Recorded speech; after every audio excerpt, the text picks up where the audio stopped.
नमस्कार.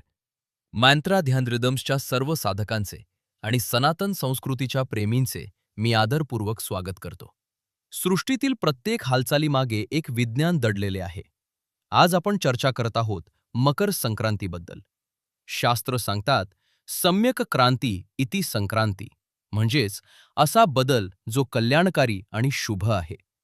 जेव्हा जगाचा आत्मा भगवान भास्कर सूर्य धनु राशीचा मलीनावा खर्मास त्यागून आपल्या पुत्राच्या म्हणजेच शनीच्या मकर राशीत पदार्पण करतात, तेव्हा केवळ ऋतू बदलत नाही, तर संपूर्ण विश्वाची चेतना ऊर्ध्वगामी होते. याच पावन क्षणापासून उत्तरायण सुरू होते, ज्याला शास्त्रांमध्ये देवांचा अरुणोदय किंवा त्यांचा दिवस म्हटले आहे. या पर्वाचा महिमा समजून घेण्यासाठी आपल्याला कुरुक्षेत्राच्या त्या रणभूमीवर जावे लागेल, जिथे महामहिम भीष्म पितामह बाणांच्या शय्येवर निजून सूर्याच्या उत्तरायणाची प्रतीक्षा करत होते. त्यांना इच्छा मरणाचे वरदान लाभले होते. तरीही त्यांनी कित्येक आठवडे वेदना सहन केल्या. का? कारण त्यांना माहीत होते की उत्तरायण हा तो ऊर्ध्व मार्ग आहे, जो आत्म्याला थेट मोक्षाकडे घेऊन जातो. पितामहांचा हा त्याग आपल्याला शिकवतो की जीवनात योग्य वेळेशीची प्रतीक्षा आणि इंद्रियांवर विजय हाच परमपद प्राप्तीचा मार्ग आहे. पण या आध्यात्मिक दर्शनासोबतच संक्रांतीला एक सामाजिक आणि योगिक पैलू देखील आहे, जो खिचडीच्या स्वरूपात आपल्यासमोर येतो. या परंपरेमागे शिवावतार बाबा गोरखनाथ यांची दिव्य दृष्टी आहे.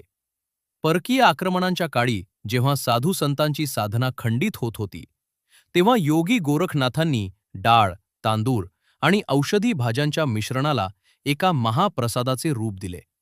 आध्यात्मिक दृष्टिकोनातून पाहिले तर खिचडीचे घटक आपल्या नवग्रहांचे संतुलन आहेत. तांदूळ चंद्राचे प्रतीक आहे, काळी उडीद डाळ ही शनीची शक्ती आहे आणि तूप हे सूर्य व मंगळाचे तेज आहे. जेव्हा आपण या दिवशी खिचडी ग्रहण करतो किंवा दान करतो, तेव्हा आपण सूक्ष्मपणे आपल्या अंतर्विश्वातील ब्रह्मांडाचे संतुलन साधत असतो. शास्त्रांमध्ये तिळाच्या दानालाही विशेष महत्त्व दिले गेले आहे. तीळ शनीचे प्रतीक आहे आणि गूळ सूर्याचे. या दोघांचे मिलन आपल्याला संदेश देते की जीवनातील संघर्षाची काठिण्य केवळ ज्ञानाच्या गोडव्यानं जिंकता येते. मकर संक्रांती ही केवळ एक तिथी नाही, तर अंधाराकडून प्रकाशाकडे जाण्याचा संकल्प आहे. ही वेळ साधनेची आहे, तर्पणाची आहे आणि स्वतःला सूर्याप्रमाणे तेजस्वी बनवण्याची आहे.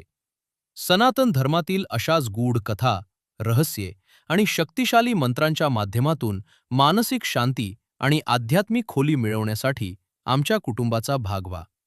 जर तुम्हाला हे सादरीकरण आवडले असेल तर आमच्या मंत्रा ध्यान रिदम्स चॅनलला सबस्क्राईब करा आणि ज्ञानाची ही ज्योत इतरांपर्यंतही पोहोचवा. सूर्यदेव तुम्हा सर्वांच्या जीवनात नवीन ऊर्जा आणि चेतनेचा संचार करोत. ओम सूर्याय नमः.